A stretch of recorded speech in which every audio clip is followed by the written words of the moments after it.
And now, it's time for another Dice Tower review with Tom Vasel. Hey folks, I'm Tom Vasel, and today we're taking a look at Race to the Newfoundland, which is a game that's about racing to the Newfoundland. It's a game in which you're going to be using ships to get resources, sell resources, and populate islands and try to have the most people on islands. This may sound like you've heard about this game before somehow. Well, yeah, you probably have. Well, this one's a little different. Kind of. I'll show you.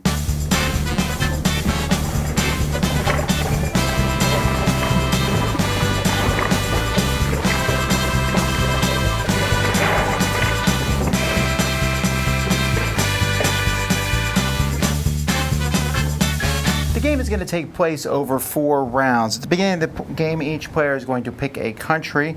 This country has their own unique little board.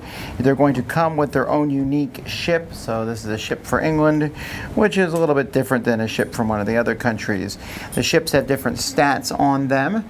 You can see there's crates and exploration and colonists, and then a movement. Higher is faster. Players will also start with 1 starting time ship card that's going to match their starting country also that they'll be able to use. Now, at the beginning of each round of the game, players are going to get their income, which is going to be a wood and cloth here. Then they can upgrade their port if they want to. Players have a spot to put 3 ships each turn, or to store 3 ships between turns. You can buy a 4th one here, which will cost you a cloth and a stone. You also have a special thing that's specific to your country. So, for example, Portugal has a 5th shipyard, which they can pay a wood for. Spain here gets an extra spot when colonialism, and it costs that when that happens. The Netherlands here, their ships get +2 when they build the trading company. So you have the special ability which you can build also. And then you can build ships. Players will take turns building ships. The cost, you can buy more ships up here. You can buy the smaller ships. These cost a wood and a cloth. And so since you get a wood and a cloth every turn, you can always build one of these smaller ships. Or you can buy one of these bigger, cooler ships, and they have different costs on them. So you can see, for example, that this ship here cost a wood and 2 stones. Once I take it, I put it in front of me, and there's the ship that I have. And then you can see this ship's stats are much better than the ship directly above it. And also, you're going to get 3 points as shown underneath. I should mention the point track at this point in time.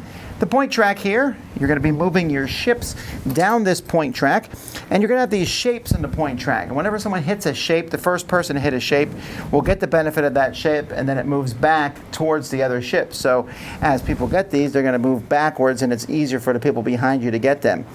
You'll take the pile of cards that's underneath where that shape is, and you'll get to keep these cards. These cards are going to give you possible end game or end turn bonuses. At the end of a turn, if I have met these bonuses, if I have 2 stone, I'm going to get 5 points. If I have 2 of those really nice ships, I get 8. If I have 3, I get 13. So you'll be able to turn these in. When you get to the second shape, you're going to get one of these famous people who's going to give you some sort of benefit, like Magellan turns one of your ships into speed 7. Da Gama lets one of your ships have an extra 3 crates. Cortez just gives you an extra gold every turn. And the white one here, you get 1 resource of your choice. So at the beginning of the game, you'll put 1 of each resource here, and the first person to hit the triangle takes 1, second person, etc. So that's what moving on the board does. In fact, when you get to the end of the track, 50 points, you'll take the top card from this stack here. So there's a 50 card and a 100-point card, and at the end of the game, whoever got the 50 first is going to get extra points, and depending on what position you are when you hit 50.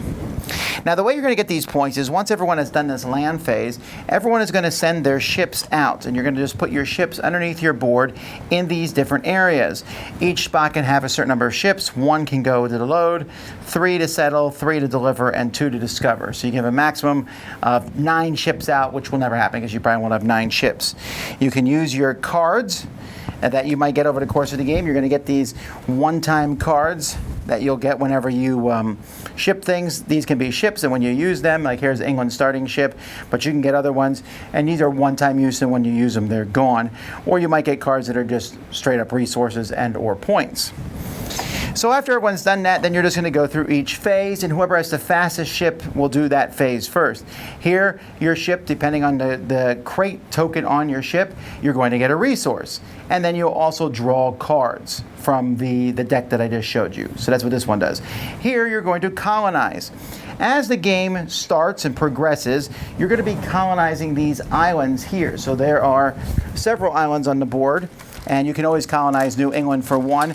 At the beginning of the game, you'll draw some tiles and put these out, and they need to match the shape. So this one could go here, this one will go here.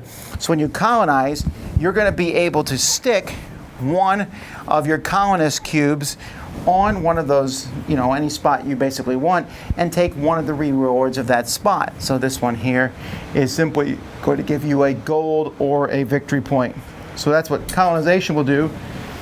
The deliver is going to let you go to these places over here and deliver. If you have the proper goods, you'll be able to get points for them. So if I have 2 cotton and a gold, if I have 4 cloth, 2 wood, a cloth, and a stone, and by the way, you can always use gold as a wild resource, then I will get the amount of points that are there, and I'll also put one of my cubes in that city that I'm delivering the goods to.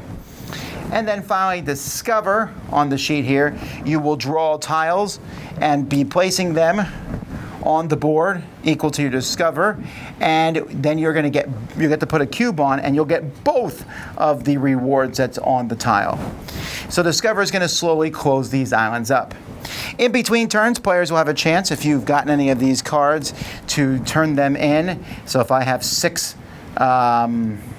discovery between all my ships, I'll get 6 points, or if I have 10, I'll get 9 points, so I can turn those in for points. If an island is completely finished, or a city is completely full of cubes, then you'll have bonuses given to each of those, depending on who has the most cubes, or second most on an island or city, also getting a point for each one that's there. At the end of a turn, you'll also be turning over one of these tokens here, which will show you which island is going to get some more random tiles added to it. So even if the players decide not to finish an island, there's a very good chance that the island will get finished. And then you'll just go to the next turn and do the same thing. After 4 of these turns, whoever has the most points is the winner. The game is okay looking. These tiles here are pretty interesting, the different shapes as they move. Oh, look, they show the points in them. They're not as exciting as they look. When you're done, when the last person picks it, you just take it off the board and put it on the pile. That's good. The rest of the components are, yeah, we've definitely seen all that stuff before. And the islands themselves, this whole, I found this piece, what island will it go on? Well, they only can go in certain spots, and I guess that kind of restricts you to what island you put them on, but it doesn't make that big of a difference in the game. The ships themselves are fine. It's interesting they made them so they're not necessarily squares here. They have this kind of wavy look to them, which is fine, I guess. And the ships have, they're not all identical looking ships on these, so that's kind of cool, and the symbols are easy to tell apart, so I like that. And at a glance, the board looks fine. Everything is decent quality. These are paper thin, but they're just tiles that are sitting there, and the one that no one picks, you'll stick at the end of the board for all the discard piles for everything. Yeah, I'd say components for this game, for the most part, they're a little boring in some aspects, but for the most part, they're good. The basic premise of this game is really intriguing to me. Hey, I'm going to get these ships, and the ships have different stats, and based on those stats, I'm going to put them in different spots and use those ships to do different things. I think that's pretty cool. Even to doing different things, getting resources, getting one-time use ships, getting special abilities, moving on the track. I'm okay with all that, and so the game itself works fine. It has this nice little flow. Here's the problem I have with the game. It feels both too short and too long at the same time. By too long, I mean, by the time you're done, everything's been done, all the islands are almost done, and you feel like you're doing some of the same stuff over again. At the same time, you never feel like you get things going. So those temporary ships, for example, you use them once and they're gone. Okay, fine, but there's only 4 turns in the game, so that's not that big of a deal. If I buy a permanent ship on turn 2, I'm doing that ship twice. And that's when you kind of have to try, like, I got this special ability. This guy gives me a gold every turn for the next turn. And it's like you have these ships, you put them out, you do things, and it's like, oh, okay, and we're done. And it just feels like the game ends before things get going, but at the same time, everything's done. And there's also a little bit too much chaos. especially in a 4-player game, because I'll say, ooh, I'm collecting stuff to ship that off, but you get the ship first, so you beat me. You just happen to have a faster ship. And now I don't know what to do with these extra resources, so hopefully the stuff I want will be there next time. I also feel like the discover action's a little too powerful. Why would you not do it instead of colonizing? Sure, you can get a few more people on the island with colonizing, but the discover gives you the person and gets both things on the tile. So to me, that's such an obvious turn 1 thing to do. And I don't know, I didn't feel like there was any downsides to discovering. As the game goes by, there might be less so. But getting those people out there, a majority of points on the island, plus points for having the guys there in the first place, plus you get those very difficult to get resources. Overall, it's hard to nitpick like I didn't like the game, because I thought the game was fine. It's just that what was this game about again? That's what I'm going to be saying about this in a couple weeks. There's a lot of games where you go get resources and ship them for points. This one's main conceit is that you're going to be putting ships down in various spots, looking at their speed, looking at the different stats, and putting them in spots. That sounds great. You just do it so few times that really cool aspect never comes out. And the special abilities and upgrading your warehouse, all that upgrading and getting special things and cool cards and stuff, it felt a little random for one. And also, why is being the first one at 50 get you extra points? It's not like you're going to go slow on purpose in this game, like, I'll get a lot of points later on in the game. I'll catch you. No, of course you're going to be trying to get points as quickly as you can. So basically, just whoever scores points first gets extra just for scoring first. Can't say I like that a lot. Like the way, I like the idea of putting the ships down. That's great. And it works fine, and getting the resources, it makes sense. It's easy to teach and play. And then it doesn't really pay off in any big, meaningful way.